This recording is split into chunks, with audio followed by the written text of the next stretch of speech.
ರಾಜ್ಯ ರೈತ ಸಂಘ ಹಾಗೂ ಹಸಿರು ಸೇನೆ ದಿನಾಂಕ 10/1/2026ರಂದು ಶನಿವಾರ ಹೊಳಲ್ಕೆರೆ ರೈತ ಕಚೇರಿಯಲ್ಲಿ ಭದ್ರಾ ಮೇಲ್ದಂಡೆ ನೀರಾವರಿ ಬಗ್ಗೆ 2ನೇ ಸಭೆ ಸೇರಲಾಗಿತ್ತು. ಈ ಸಭೆಯಲ್ಲಿ ವರ್ತಕರು ಹಾಗೂ ಸಂಘಟನೆಗಳು ಹಾಗೂ ರೈತ ಮುಖಂಡರು ಪಾಲ್ಗೊಂಡು ನೀರಾವರಿ ಹೋರಾಟದ ಬಗ್ಗೆ ಹಾಗೂ ಚಳುವಳಿ ಬಗ್ಗೆ ಚರ್ಚಿಸಲಾಯಿತು.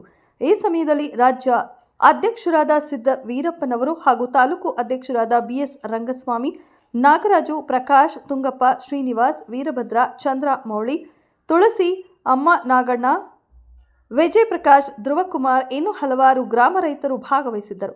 ವರದಿ ನಾಗರಾಜ ಹದಡಿ, ಹೊಳಲ್ಕೆರೆ. ಕ್ಷಣ ಕ್ಷಣದ ಸುದ್ದಿಗಾಗಿ ವೀಕ್ಷಿಸಿ ರಾಷ್ಟ್ರಧ್ವನಿ ನ್ಯೂಸ್ ಕನ್ನಡ. ಹೋರಾಟ ಸಮಿತಿಯ ಕನಸು, ಆ ಕನಸು 100 TMCಗೆ ಸೀಮಿತವಾಗಿತ್ತು. ನಮ್ಮ ಅಕ್ಕಪಕ್ಕ ತಾಲೂಕುಗಳಿಗೆ ಕೂಡ ಕೊಡಬೇಕು ಅನ್ನೋ ಕಾರಣಕ್ಕೆ ನಂತರ 70 TMCಗೆ ಬಂದ್ವಿ.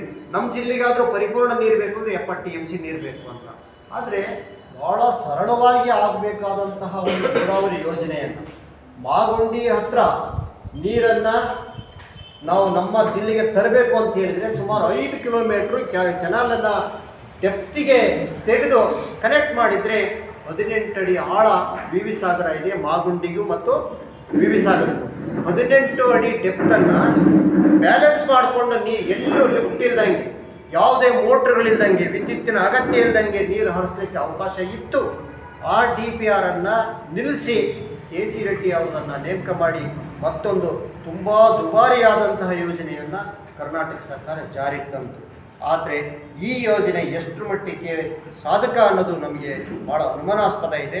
ಯಾಕೆ ಅಂದರೆ ಈಗಾಗಲೇ ಸರ್ಕಾರ ಹೇಳಿದೆ 1 TMC ನೀರನ್ನು ಎತ್ತಿ ಲಿಫ್ಟ್ ಮಾಡಲಿಕ್ಕೆ 1 ಕೋಟಿ ಹಣ ಖರ್ಚಾಗುತ್ತೆ ಅಂತ.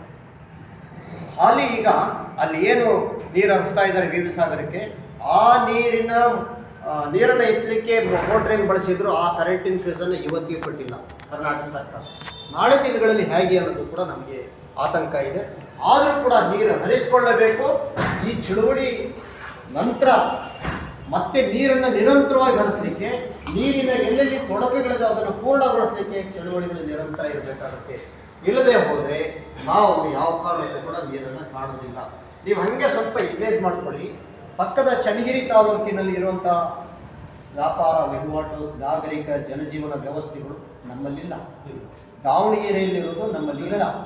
ಈ ಕಡೆ ಕಡೂರು, ಅರಸೀಕೆರೆ, ಹಾಸನ ವ್ಯವಸ್ಥೆ ನಮ್ಮಲ್ಲಿಲ್ಲ. ಶಿವಮೊಗ್ಗ ಜಿಲ್ಲೆಯಲ್ಲಿರುವಂತಹ ನೀರಿನ ವ್ಯವಸ್ಥೆ ಮತ್ತು ಅಲ್ಲಿನ ಜನಜೀವನ ವ್ಯವಸ್ಥೆ ನಮ್ಮಲ್ಲಿಲ್ಲ. ಮತ್ತು ಈ ಕಡೆ ತುಮಕೂರು ಜಿಲ್ಲೆಯಲ್ಲಿರುವಂಥ ನಾಗರಿಕರ ಜನಜೀವನದ ವ್ಯವಸ್ಥೆ ನಮ್ಮಲ್ಲಿಲ್ಲ.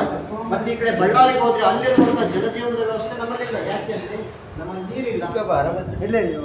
ನೀರು ಅವರಿಗಿರೋ ಥರ ನಮಗಿದ್ದಿದ್ರೆ ನಾವು ಕೂಡ ಅವ್ರ ರೀತಿಯಲ್ಲಿ